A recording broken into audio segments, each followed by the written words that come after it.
Well, we're going to go back to Brad now. And I don't know if he heard, like about 15 minutes ago here in Mount Auburn, the lights actually flickered here at the studio. I don't know what it was like a few miles away, Brad, but it looks like you had to go inside.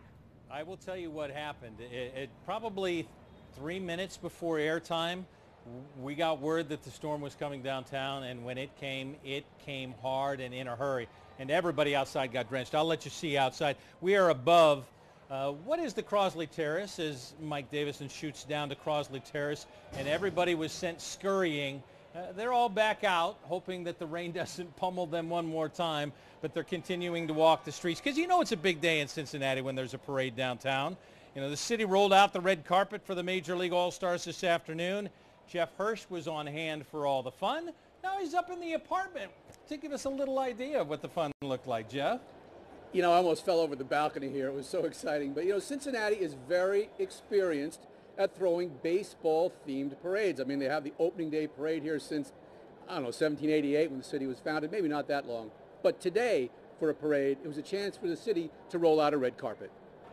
Hall of Famer Barry Larkin led the parade as Grand Marshal, with Reds All-Star and Home Run Derby winner Todd Frazier not far behind.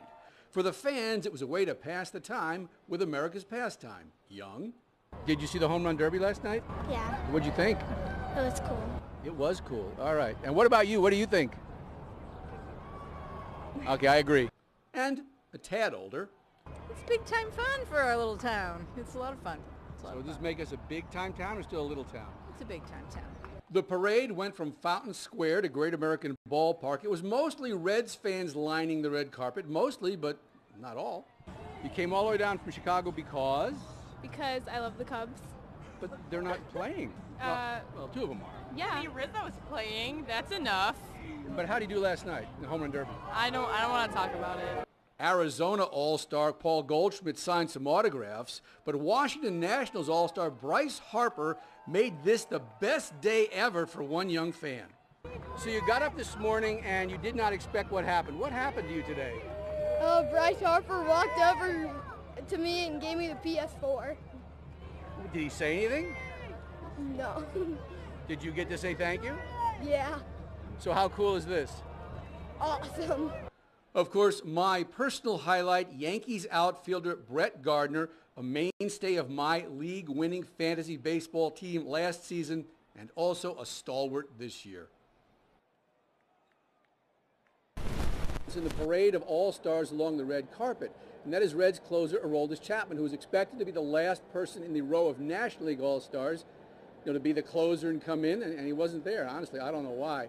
I do, as Brad pointed out, we had this terrible, terrible rainstorm and windstorm right before we were supposed to go on air, so we had to scramble up here. I do believe I saw Dorothy's house from The Wizard of Oz blow on by from Kansas, and I believe that is how all those Kansas City Royals players actually got here. It's just a rumor, and you know about sports than I do, so I just want to check. All right, your turn. We're in tight quarters. All right, yes, it's cramped. Parades are always fun. I like parades. This was, you know, it was not the world's slickestly pulled off parade. There was some gaps and stuff, but it was cool. There was a lot of people here, and unlike opening day, where quite frankly it's the same band and beer sellers every year, this was different. Yeah. And there was a lot of kids. You talk about baseball not reaching young people somewhat.